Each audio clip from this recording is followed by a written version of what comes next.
Voilà, je suis heureux d'être avec vous ce matin. Une joie, un honneur, un privilège. Je remercie vos responsables de me permettre encore une fois de pouvoir vous apporter la parole que le Seigneur a mis sur mon cœur. Est-ce que vous êtes dans la joie ce matin? Vous pouvez vous tourner vers votre voisin et lui dire une bonne parole. Dites-lui, Dieu t'aime, il a voulu que tu sois là, il a quelque chose pour toi. Dis-lui une bonne parole. Il ne s'agit pas de faire une déclaration d'amour, c'est Dieu t'aime.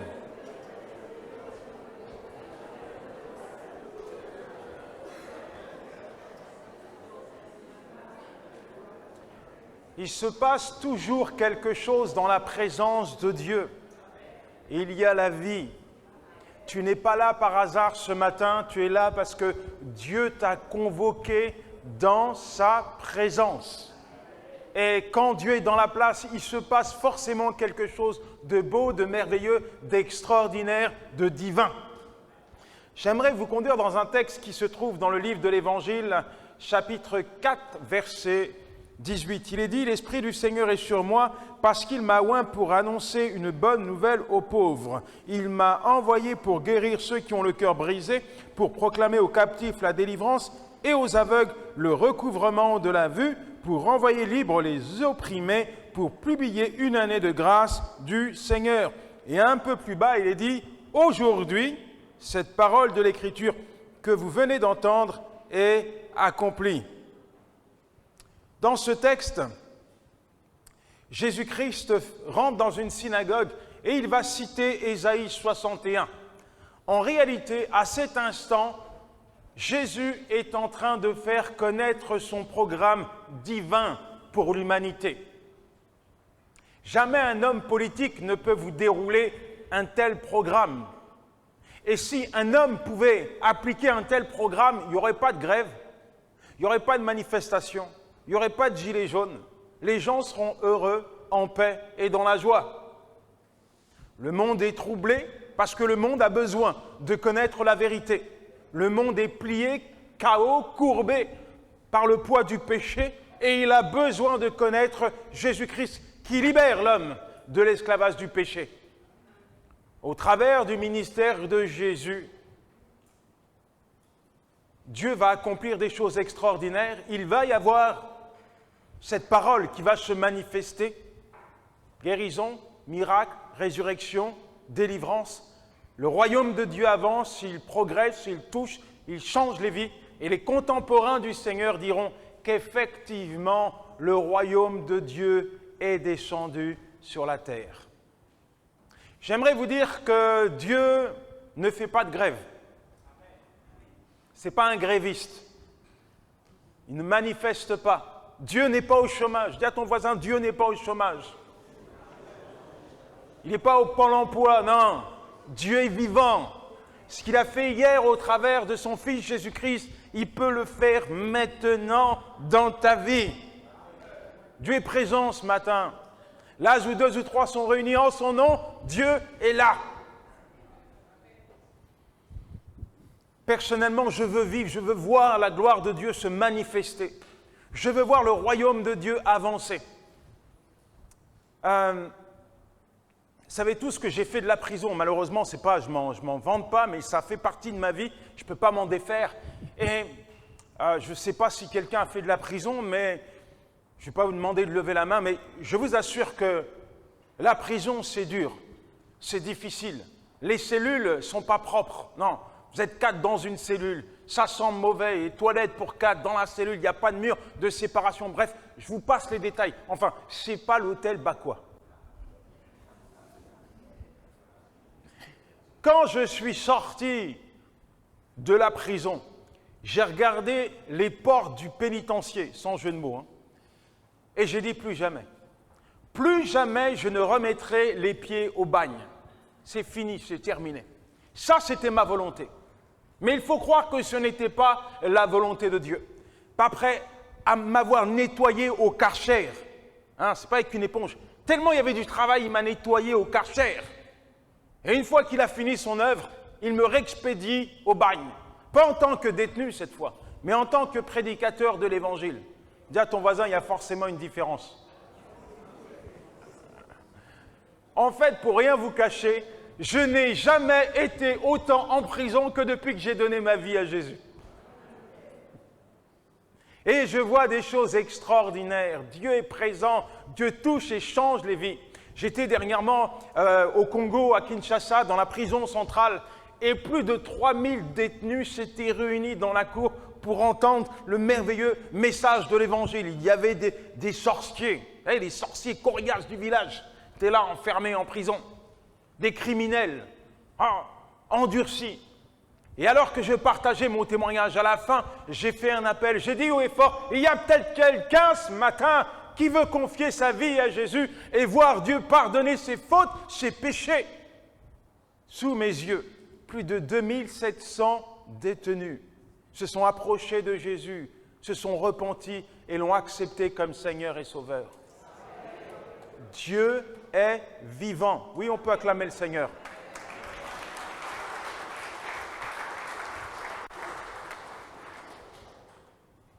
Je suis venu vous parler de mon dernier livre qui s'appelle « Le prix du pardon ». Le prix du pardon. Et ce matin, je vais vous parler du pardon. Dites à votre voisin, ce message est pour toi.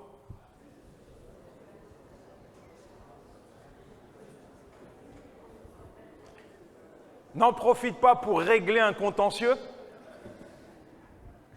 Pourquoi un livre sur le pardon? C'est vrai, le thème a été abordé de multiples fois, on a prêché sur le pardon de multiples fois. Pourquoi un livre de plus? Eh bien, j'aimerais vous dire que tant que vous serez sur la terre, vous serez offensés. Et tant qu'il y aura de l'offense, il y aura besoin de pardon. La Bible dit dans Ecclésiaste 1, verset 9, « Ce qui a été, c'est ce qui sera. Et ce qui s'est fait, c'est ce qui se fera. Il n'y a rien de nouveau sous le soleil. » Tant qu'il y aura de l'humain, il y aura de l'offense. Il y aura de la méchanceté. Tant qu'il y aura de la méchanceté, il y aura besoin de pardonner. Avant d'aller plus loin, j'aimerais vous demander de vous prêter à un petit exercice de diction. J'ai été fouillé sur Internet histoire de trouver les mots qui apparemment sont difficiles, compliqués à prononcer. Alors on va répéter quelques mots ensemble. Anticonstitutionnellement. Il y en a, ils me regardent, ils ne se lancent même pas dans l'exercice. Me soutiennent moralement. Inéligibilité. Statisticien. Phénylalanine.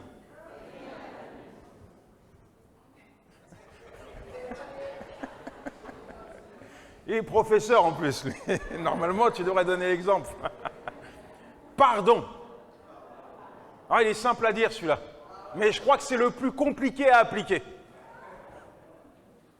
Le pardon, ce n'est pas humain. On entend dans ce monde, je ne pardonnerai jamais, plutôt mourir que de pardonner. Je n'oublierai jamais, tu vas payer pour ce que tu m'as fait. Parfois, les gens qui ont été offensés et que la personne qui les a offensés décède, elles vont sur la tombe de la personne pour dire « c'est bien fait, hein ? Tu l'as bien mérité, ta punition.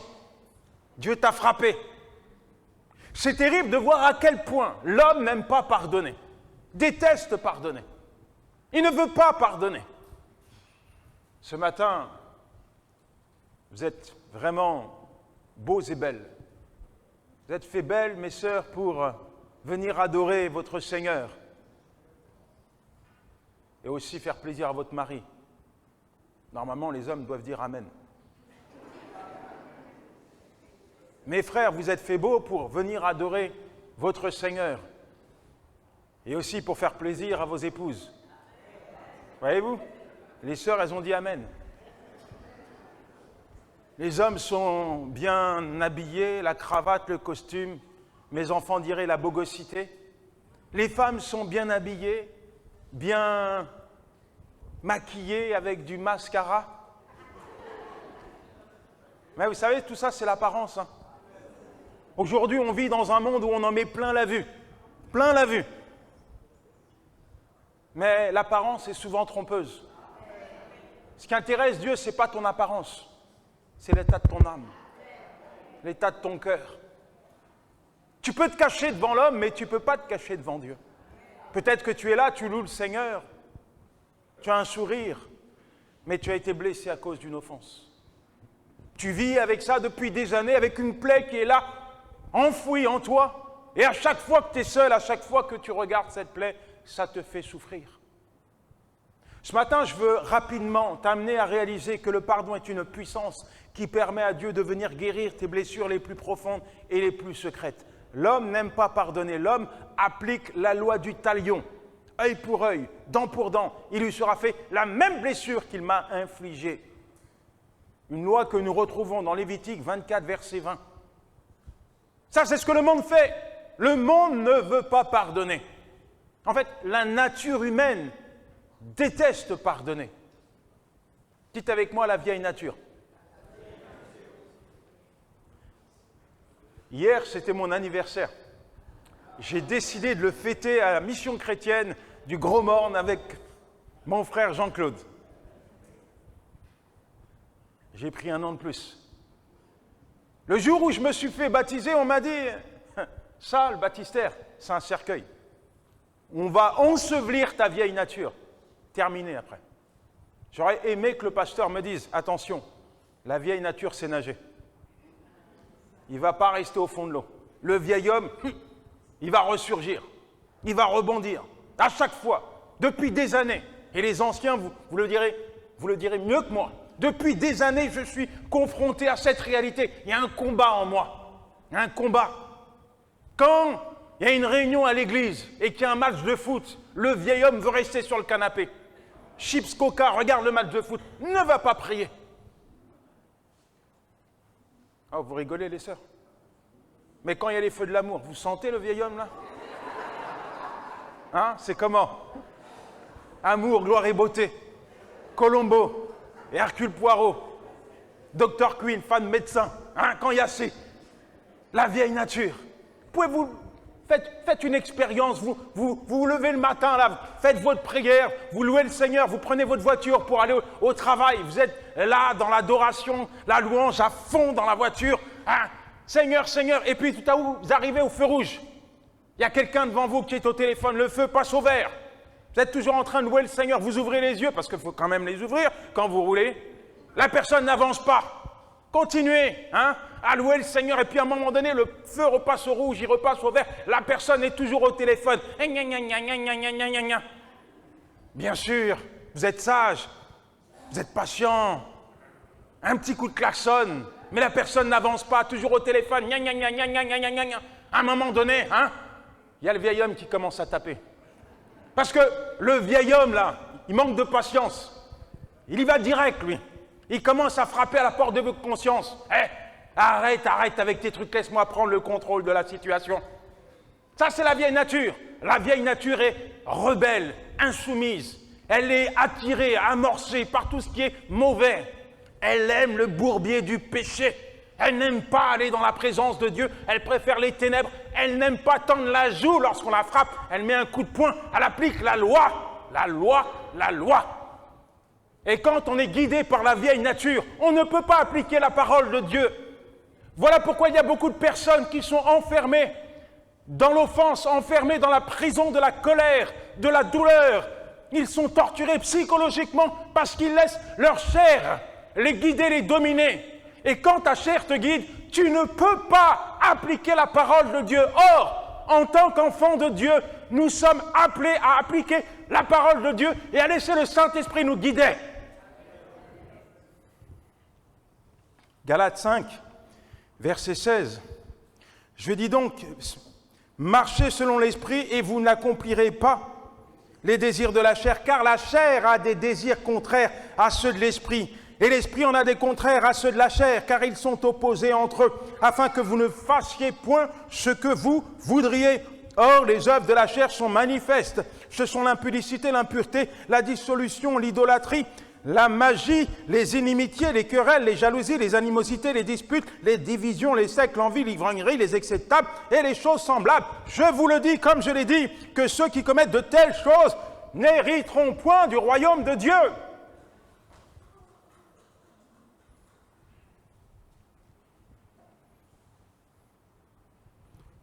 Quand tu acceptes Jésus-Christ comme Seigneur et Sauveur, tu fais une alliance avec le Seigneur. Et tu apprends à marcher avec Dieu. Et c'est alors que tu peux dire, c'est plus moi qui vis, mais c'est Christ qui vit en moi. La Bible dit que si quelqu'un est en Christ, c'est une nouvelle créature. Les choses anciennes sont passées, voici toutes choses sont devenues nouvelles. 2 Corinthiens 5, verset 17, toutes choses sont devenues nouvelles. Le jour où ta vieille nature n'existera plus, c'est le jour où la mairie va présenter ton acte de décès. Tant que tu es sur la terre, tu vas devoir composer avec ta vieille nature charnelle. Mais il faut que le Saint-Esprit te guide. Il faut que le Saint-Esprit te permette d'appliquer la parole de Dieu au quotidien. J'aimerais te dire ce matin que tu es quelqu'un de très, très spécial. Dieu s'est réjoui lorsqu'il t'a créé, tout comme il se réjouit de te voir ce matin. Dieu est heureux. Dieu est heureux de te voir ici.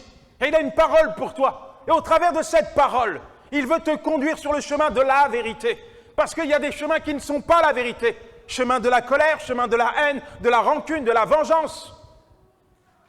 Ça, c'est les chemins que le diable trace sous les pas des enfants de Dieu. À la question de Pierre, « Seigneur, combien de fois devrais-je pardonner à mon frère s'il se rend coupable envers moi ?»« Jusqu'à 7 fois. » Non, lui dit Jésus, je ne te dis pas jusqu'à 7 fois, mais jusqu'à 70 fois 7 fois. Matthieu 18, versets 21, 22. Jésus-Christ va mettre un veto sur Lévitique 24, verset 20, sur cette loi, œil pour œil, dent pour dent. Jésus-Christ, dans Matthieu 5, verset 43, va dire, vous avez appris qu'il a été dit, tu aimeras ton prochain et tu haïras ton ennemi. Mais moi, je vous dis, aimez vos ennemis. Le monde, il fait la guerre à ses ennemis. Jésus dit, aimez ses ennemis. Bénissez ceux qui vous maudissent. Faites du bien à ceux qui vous haïssent et priez pour ceux qui vous maltraitent et vous persécutent, afin que vous soyez fils de votre Père qui est dans les cieux. Il y a quelque temps, j'ai été chercher ma fille à l'école et elle devait prendre son goûter. Je me suis arrêté devant une boulangerie, je lui donnais un billet de 10 €. Je lui ai dit, va chercher ton goûter. Et quelques minutes plus tard, elle revient et puis elle me dit, papa, regarde le billet, il est déchiré. La boulangère ne va pas le prendre. J'ai dit, tu sais, ma fille, c'est pas parce que le billet est déchiré qu'il a perdu sa valeur. Je suis sûr que la boulangère a du scotch et elle va rafistoler le billet. Et effectivement, c'est ce qu'elle a fait. Voyez-vous, vous êtes des gens extraordinaires aux yeux de Dieu. Dieu s'est réjoui lorsqu'il vous a créé. Dieu vous a voulu, il vous a souhaité. Il a décidé de vous envoyer sur la terre parce qu'il vous aime, parce qu'il a des plans et des projets pour vous. Mais peut-être que vous avez été abîmé, froissé, détruit, rejeté, abusé sexuellement. On vous a démoli, on vous a cassé en deux, on vous a piétiné. Et vous pensez à cause de cette blessure qui est dans votre cœur que vous avez perdu votre valeur. Mais j'aimerais vous dire qu'aux yeux de Dieu, vous avez une valeur inestimable. Malgré tout ce que vous avez vécu, aux yeux de Dieu, votre valeur n'a pas changé. Vous êtes ses enfants et il vous aime. Et lorsque vous êtes à terre, par terre, il fera tout pour vous relever. Lorsque vous êtes sur les genoux parce qu'on vous a meurtri, il fera tout pour vous relever. Il est votre berger fidèle. Ce matin, au travers de quelques points, je veux vous montrer que le pardon, ce n'est pas une option, c'est une nécessité.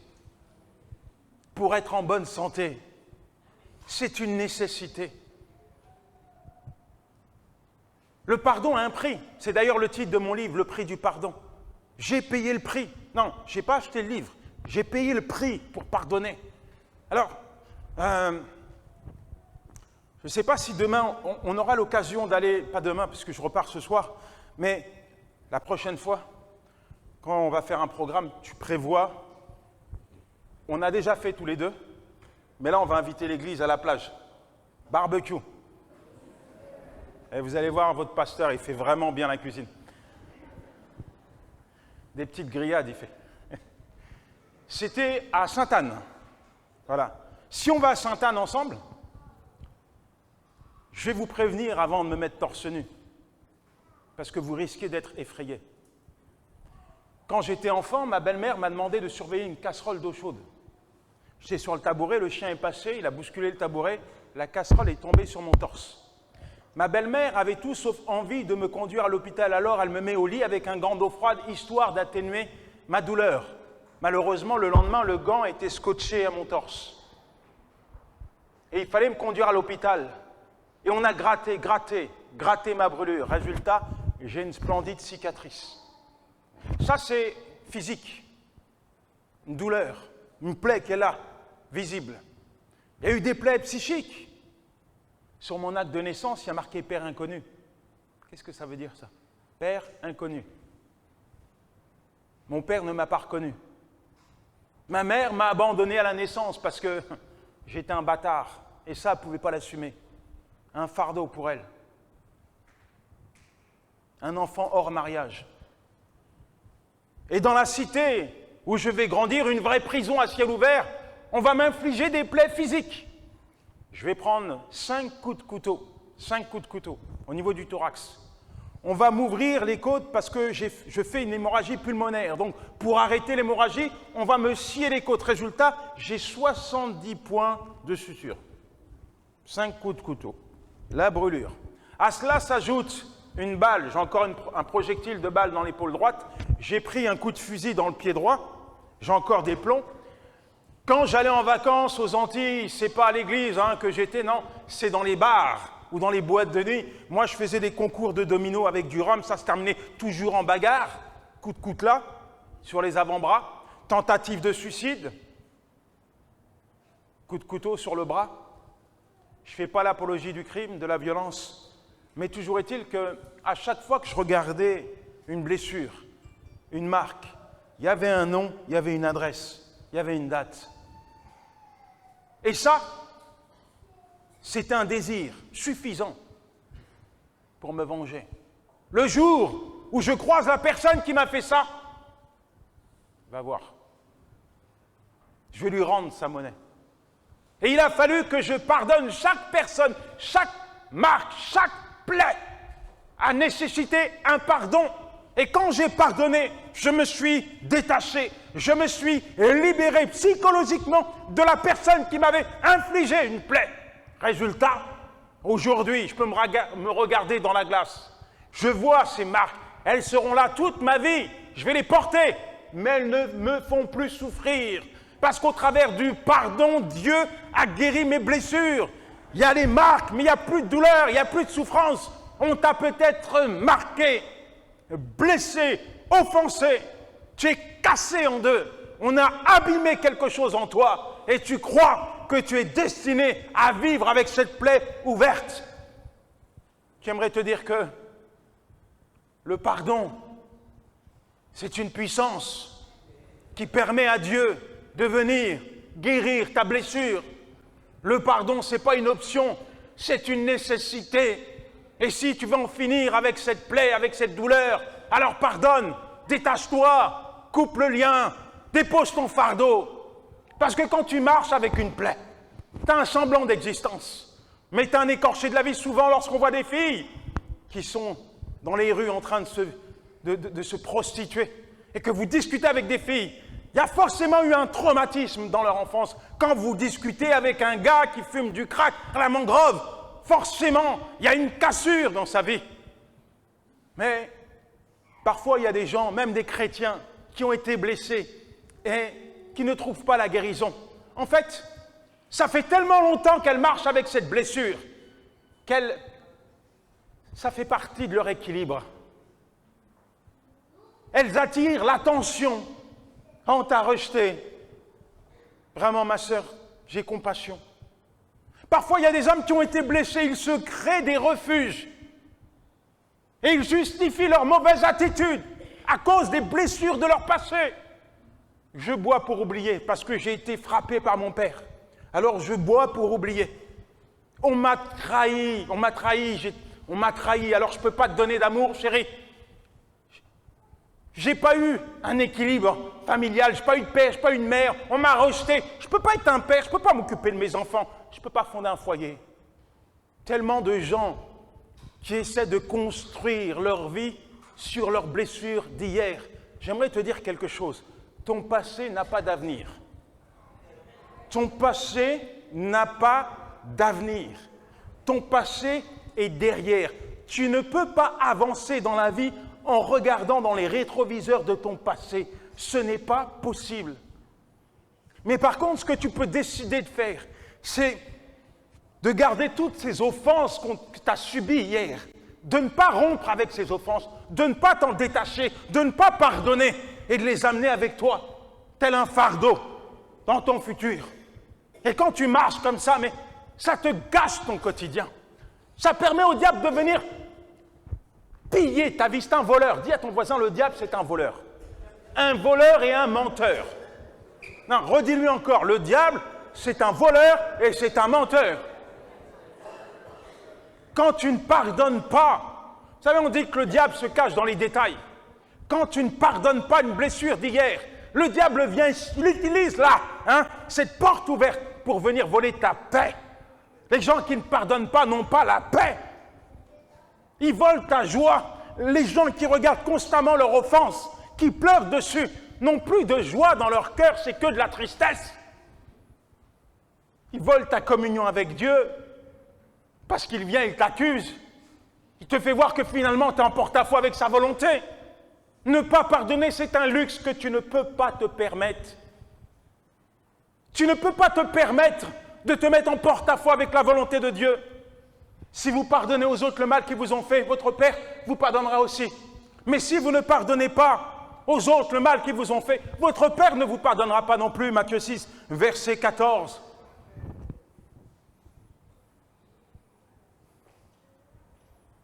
Les choix sont importants. La colère est une prison.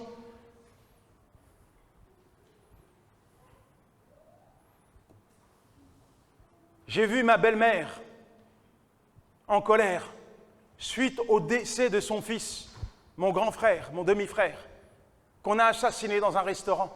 Ma belle-mère était enfermée dans la prison de la colère. À chaque fois, elle manifestait son désir de vengeance. Nous l'avons invitée à l'église. Elle a entendu la parole de Dieu. Elle avait besoin de faire la paix avec Dieu. Mais là, sur sa chaise, alors que la parole de Dieu était partagée, c'est comme s'il y avait un combat dans son cœur, une résistance. C'est comme si elle luttait avec Dieu. C'est comme si elle disait à Dieu, « Hey Dieu, si tu existes, si tu es un Dieu d'amour, de paix, mais pourquoi tu as permis que mon fils de 30 ans prenne 3 balles dans le corps, Et j'ai vu cette femme se lever, tourner le dos à Dieu, sortir de l'église. Et quelque temps plus tard, elle était foudroyée par une crise cardiaque. En déménageant son appartement, en ouvrant son armoire, je suis tombé sur un album photo où elle avait les photos des assassins de son fils. Elle avait les photos de son garçon à la morgue pendant qu'on était en train de lui faire une autopsie. Et je me suis dit, c'est pas croyable. À chaque fois qu'elle se levait pour s'habiller, elle tombait sur ces photos que le diable utilisait pour attiser sa haine et sa colère. On t'a offensé, ok. C'est dur, c'est difficile, ok. Mais Dieu te dit, arrête de regarder à l'offense. Détache-toi de cette image qui représente la personne qui t'a fait souffrir. Regarde à moi, regarde à ma parole, je suis celui qui te guérit. Il faut faire les bons choix dans la vie. Choisir d'être fidèle, attaché à la parole de Dieu. La parole de Dieu, c'est la nourriture de ton âme. La parole de Dieu. Que la parole de Dieu s'applique dans ta vie tout entière. Choisir la douceur plutôt que la force. Combien de gamins je rencontre en prison? Vous savez qu'à la prison de Ducos, j'ai vu un mineur qui fume la Bible. Il a grandi dans une église et il fume la Bible dans sa cellule. Quand vous discutez avec ces jeunes issus des foyers chrétiens, ils vont vous dire « Mais ouais, j'avais des problèmes. Oui, j'étais pas parfait. Mais à chaque fois que je rentrais à la maison, j'étais accueilli par mon père et ma mère qui avaient une Bible à la main, qu'ils utilisaient comme un marteau pour me frapper, me châtier, me condamner. Résultat, je suis mieux dans ma cellule qu'à la maison. Au moins, je ne les entends pas parler. Choisissez la douceur plutôt que la force. Choisissez l'amour plutôt que la rancune et la colère. 1 Corinthiens 13, l'hymne à l'amour. Je ne parle pas de la chanson, je parle de la parole de Dieu. Si je parle dans la langue des hommes, et même celle des anges, mais que je n'ai pas l'amour, je suis un cuivre qui résonne et une cymbale qui retentit. Si j'ai le don de prophétie, la compréhension de tous les mystères et toute la connaissance, si même j'ai toute la foi jusqu'à transporter des montagnes, mais que je n'ai pas l'amour, je ne suis rien. Et si je distribue tous mes biens aux pauvres, si même je livre mon corps aux flammes, mais que je n'ai pas l'amour, cela ne sert à rien. L'amour est patient, il est plein de bonté, l'amour n'est pas envieux, l'amour ne se vante pas, il ne s'enfle pas d'orgueil, il ne fait rien de malhonnête, il ne cherche pas son intérêt, il ne s'irrite pas, il ne soupçonne pas le mal, il ne se réjouit pas de l'injustice, mais il se réjouit de la vérité. Et la vérité, c'est la parole de Dieu. Il pardonne tout, l'amour. Il croit tout, l'amour. Il espère tout, il supporte tout. L'amour ne meurt jamais. Je dis que l'amour ne meurt jamais. L'amour se manifeste au travers du pardon. Je dis que l'amour se manifeste au travers du pardon.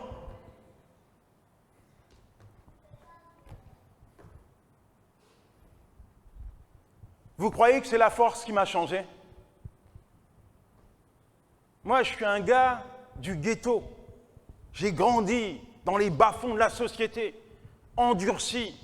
Première incarcération à 15 ans. J'ai toujours connu la misère dans ma vie. La violence, ça faisait partie de mon quotidien. C'était même dans mon ADN. Il faut se battre pour survivre. À 15 ans, je vais en prison. Je m'endurcis. Les psychiatres disaient à mon égard, il n'y a plus rien à faire pour ce gars. C'est un échec. Un échec. Ça sera un multirécidiviste. Il est mort intérieurement. À 24 ans, je retourne en prison. Et là, je suis mort. Il n'y a plus rien. Mais il y a quelqu'un qui vient. Elle me parle de Dieu. Elle manifeste de l'amour. Elle aurait pu me juger. Elle aurait pu m'accuser. Elle aurait pu me qualifier de tous les noms dont on m'a qualifié. Mais elle ouvre sa bouche et me témoigne de l'amour de Dieu. Ce n'est pas les murs, ce n'est pas la violence, ce n'est pas la société qui m'a touché, mais c'est l'amour de Dieu qui a brisé mon cœur. L'amour de Dieu, l'amour de Dieu. Le pardon est un acte de grâce par lequel nous nous identifions à Jésus-Christ, qui est mort pour nous alors que nous le méritions point. Dieu a tant aimé le monde qu'il a donné son Fils unique afin que quiconque croit en lui ne périsse point, mais ait la vie éternelle. Jean 3,16, mais Dieu prouve son amour envers nous en ce que Christ est mort alors que nous étions encore des infâmes pécheurs. Si vous êtes là ce matin, c'est grâce à l'amour de Dieu. Là où le péché abonde, la grâce de Dieu, elle surabonde.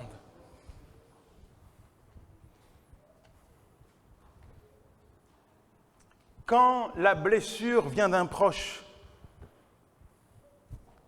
elle est beaucoup plus douloureuse. Si je vous marche sur le pied, vous allez certainement me pardonner. Mais si un membre de votre famille vous rabaisse, vous insulte, vous frappe, la blessure sera encore plus douloureuse. Dans le psaume 55, versets 12 à 15, il est dit, c'est David qui parle, « Ce n'est pas un ennemi qui m'a offensé, je le supporterai. Ce n'est pas un adversaire qui s'élève contre moi, je l'ignorais, mais c'est toi que j'estimais et en qui j'avais toute confiance. Toi, mon confident et mon ami, ensemble, nous étions comme des frères alors que nous allions avec la multitude à la maison de Dieu. » David est blessé. Il n'est pas blessé par un adversaire parce qu'il dit « je l'ignorais ». Il n'est pas blessé par un inconnu parce qu'il dit « je le supporterai ». Non, il a été blessé par son ami. C'est toi qui m'as blessé. Nous allions ensemble à la maison de Dieu. Tu étais mon confident, mon ami, et tu m'as trahi, tu m'as blessé. Voilà ce que David dit. pour rédiger ce livre et amener mon lecteur à une réalité. J'ai été à la rencontre de personnes qui ont vécu l'enfer sur la terre, des personnes qui ont été blessées et qui, à un moment donné, ont dû passer par le chemin du pardon. Ce livre regorge de témoignages de personnes qui, normalement, auraient été condamnées à l'échec ou encore à prendre des antidépresseurs pour le restant de leurs jours, tellement le traumatisme était lourd et douloureux. Mais ces personnes, elles ont rencontré Dieu. Ces personnes ont été conduites par Dieu sur le chemin du pardon. Et au travers du pardon, Dieu a reconstruit leur vie. Voilà pourquoi je dis une vérité. Finalement, le pardon, ce n'est pas humain, c'est divin. Mais derrière tout enfant de Dieu, il y a du divin. Il y a la présence de Dieu. Je dis, il y a la présence de Dieu. Et quand Dieu te demande de pardonner, il te donne la force et la capacité de pardonner. Il y a une sœur qui témoigne. Elle dit à l'âge de 3-4 ans, mon père va abuser de moi sexuellement. Parfois, il me dit qu'on va faire des balades en forêt. Et là, il ferme les portes de la voiture et me viole. Clac, coup de poing, bousculade. Mon père me fait croire que c'est l'amour qui est à l'origine de cet acte ignoble. Le temps va passer et son père va exercer sur elle une pression terrible. Son père est policier.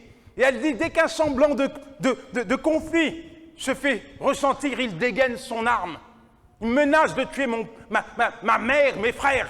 Et cette option, je ne peux pas l'oublier. Si je pars, mon père va passer à l'acte.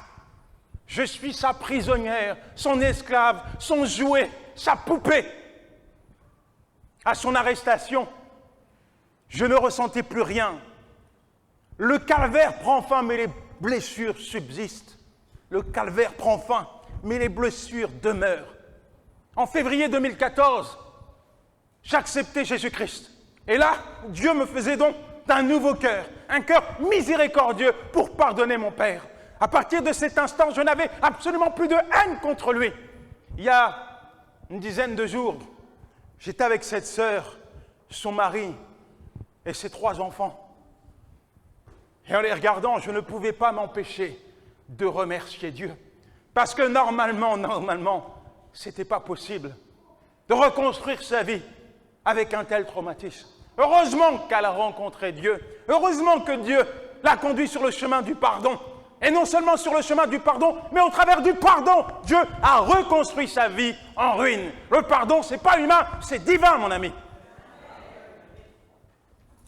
Quelle que soit ta blessure, il faut que tu pardonnes. Je dis, il faut que tu pardonnes.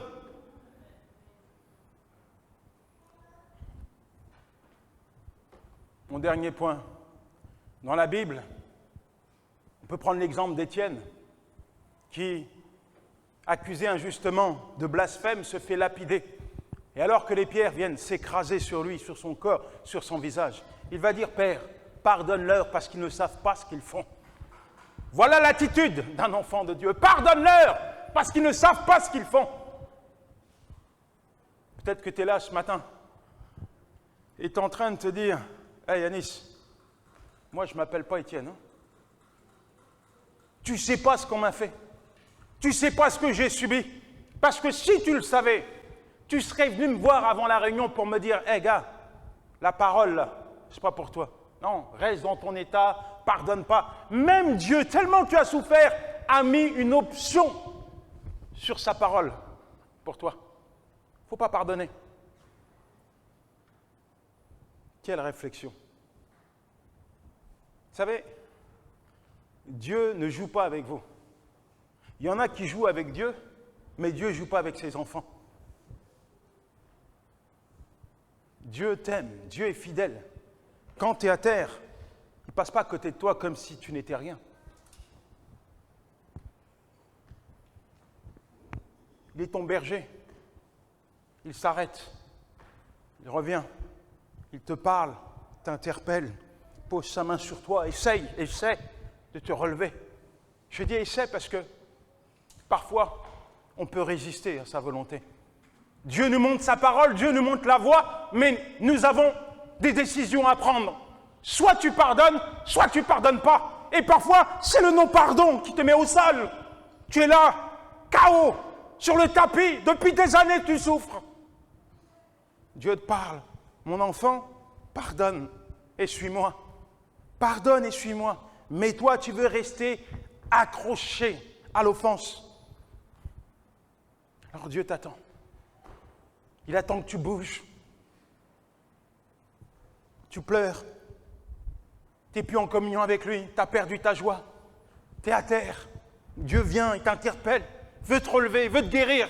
Mais il te dit, la voie de la guérison, c'est le pardon.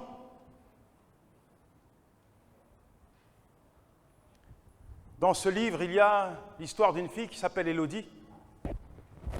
Élodie vivait en Guadeloupe dans une famille monoparentale avec sa maman qui avait un enfant avec son beau-père. Mais les deux étaient séparés, c'était extrêmement compliqué, la relation de son beau-père avec sa maman. Un jour, Élodie est en train de fêter son anniversaire et le beau-père arrive. Il est en état d'ivresse, il veut récupérer son enfant. Et la maman dit non, reviens demain lorsque tu seras à jeun et tu pourras prendre ton fils. Le beau-père n'accepte pas cela, alors il menace tout le monde, attendez, vous allez voir, je reviens. Et quelque temps plus tard, il revient. Dans sa main, il tient une bouteille d'essence. Il ne se dirige pas vers son fils. Il se dirige vers Élodie qui est en train de fêter ses 18 ans avec ses amis sur la terrasse. Il se dirige vers elle, il l'asperge d'essence. Il pose la bouteille, il craque une allumette, il lui jette dessus. Elle s'enflamme, elle prend feu. Tout le monde vient à ses côtés. On éteint les flammes, on l'allonge sur le canapé. Elle me disait, Yanis, tu sais, il n'y avait plus de flammes sur mon corps, mais à l'intérieur, je sentais que j'étais en train de brûler, de brûler. Le SAMU arrive, on la plonge dans un coma artificiel, elle va faire plusieurs arrêts cardiaques. Elle est en réanimation, branchée à un respirateur, ses poumons ont été touchés. Les médecins diront que chaque respiration, c'est une victoire en soi. Ils sont pessimistes quant à ses chances de survie. Elle sort du coma, quelques temps plus tard, se retrouve dans une chambre d'un service et elle me disait, je ne vais pas à l'église, je ne fais rien de mal, je crois en Dieu. Mais la question que je me pose à cet instant, c'est pourquoi? Tellement d'incompréhension. Pourquoi on m'a fait subir ça? Elle me disait, si j'avais eu cet homme-là entre mes mains, j'aurais fait la peau. Et puis, au bout d'un moment, les médecins décident de lui enlever les bandes sur son corps. Ça commence par les jambes. Et là, elle découvre toutes les marques. On lui a gratté les jambes pour faire des greffes de peau. Ses jambes sont méconnaissables. Et puis, on lui enlève les bandes sur son visage. Et on lui présente une glace. Et elle se regarde. Mais en fait, quand elle se regarde, elle ne se reconnaît plus. Son corps est brûlé à 35%, notamment sur son visage. Elle a un masque. Et elle se dit, je vais devoir porter ce masque pour le restant de mes jours. Affronter le regard de mes camarades. Comment je vais construire ma vie? Comment je vais bosser? Comment je vais me marier? Qui va vouloir de moi? Je vais porter un masque pour le restant de mes jours. À cet instant, pour elle, c'en est fini de l'avenir. Sa vie, elle est bousillée, gâchée. Sa mère lui rend visite régulièrement. Et un jour, avec des amis, elle vient, et ils vont lui offrir un CD. Et il y a un chant qui va passer en boucle dans sa chambre, dont les paroles sont « Découragé, tu crois que Dieu t'a oublié. Des circonstances t'ont dérouté, tu ne sais plus vers qui te tourner. Je viens te dire qu'il y a quelqu'un qui t'aime. Dieu t'a montré tant de fois qu'il prend soin de toi. Il est le Dieu des étoiles, du soleil et des mers. Il est aussi ton Dieu. Sache qu'en son temps, il agira. » Et Dieu ne va pas tarder à agir pour Élodie. Dieu pose sa main sur le cœur d'Élodie. Élodie accepte Jésus-Christ comme Seigneur et Sauveur. Dieu pose sa main sur le corps d'Élodie. Dieu relève Élodie. Dieu conduit Élodie sur le chemin du pardon. Alors, à partir de cet instant, c'est une action divine qui va se produire dans sa vie. C'est sa vie tout entière, sa vision de la réalité qui change du tout au tout. Elle devient une nouvelle personne. Elle voit Dieu reconstruire sa vie en ruine. Elle se marie et aujourd'hui, Élodie et son mari sont engagés dans le ministère pastoral et elle enflamme les cœurs avec son témoignage. Et ça, il n'y a que Dieu qui peut le faire. Il n'y a que Dieu qui peut faire une telle œuvre. Au travers du pardon, il y a la guérison.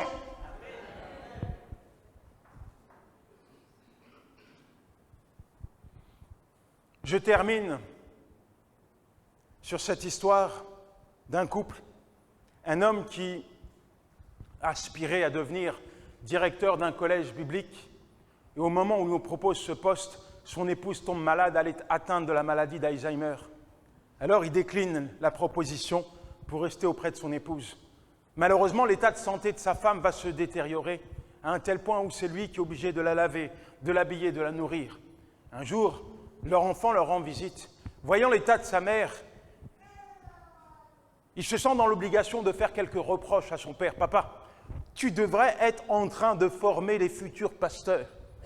Pourquoi tu restes avec maman ? Elle ne sait plus qui tu es. Mets-la dans un hôpital, on va s'occuper d'elle. Regarde-la, elle ne te reconnaît même plus. » Et là, le père se tourne vers son fils pour lui rappeler quelques vérités. Il lui dit, « Tu vois cette femme qui est là ? C'est la femme que j'ai épousée devant Dieu. C'est la femme que Dieu a mis à mes côtés. C'est la femme qui me rend heureux sur la terre. C'est la femme qui m'a donné des enfants. C'est la femme que j'ai épousée pour les bons et les mauvais jours. Alors même si elle ne sait plus qui je suis, moi je sais qui elle est. » Tu as peut-être été blessé, à un tel point que tu ne sais même plus qui tu es, ce que tu fais. Même dans ton attitude, tu ne te reconnais plus. Plus personne d'ailleurs ne te reconnaît. Tu te regardes dans la glace, tu vois juste la blessure, la marque. J'aimerais te dire ce matin, Dieu sait qui tu es. Dieu ne peut pas t'oublier. Ton nom est gravé sur la paume de sa main. Il n'y a aucun cheveu qui tombe à terre sans qu'il ne le sache. Dieu t'aime. Je dis que Dieu t'aime. Il sait qui tu es. Et c'est pour ça qu'il te parle ce matin. C'est pour ça qu'il se révèle à toi ce matin. Je te dis, mon enfant, ton fardeau là, il faut que tu le déposes. Il n'y a pas d'avenir avec ce fardeau pour toi. Non, j'ai un avenir, j'ai des plans, j'ai des projets pour toi. Viens, mais dépose ton fardeau. Abandonne la colère. Laisse-moi, au travers du pardon, venir guérir ta blessure. Je vais rappeler le piano. S'il vous plaît. Laisse-moi, au travers du pardon, venir guérir, soulager ta douleur. Le pardon te permettra de voir Dieu agir d'une manière glorieuse. Parfois, il y a des foyers qui sont reconstruits grâce au pardon. Parfois, il y a des couples qui sont reconstruits grâce au pardon. Il se passe des choses extraordinaires lorsque Dieu est honoré dans la vie de ses enfants. On vit du divin. Alors, ce matin, vous savez, dans la Bible, tous ceux qui s'approchent de Dieu reçoivent quelque chose de lui. Pour s'approcher de Dieu, il faut croire qu'il est capable de faire quelque chose pour toi. Dieu récompense toujours la foi. Le doute, l'incrédulité n'apportent rien de bon. Mais la foi, elle, touche le cœur de Dieu et permet à Dieu d'agir d'une manière glorieuse. Je vais vous demander de vous lever ce matin. Un peu plus fort.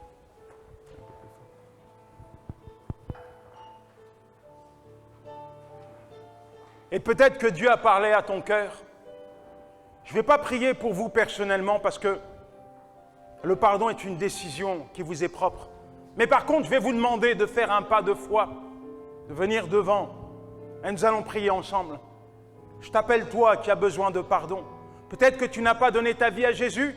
Tu vis dans la culpabilité, tu veux t'approcher de Dieu, tu as le droit de le faire. Comme je l'ai dit, il t'aime et il se révèle à toi. Et il est capable de pardonner tes péchés ce matin. Alors tu peux t'approcher de lui.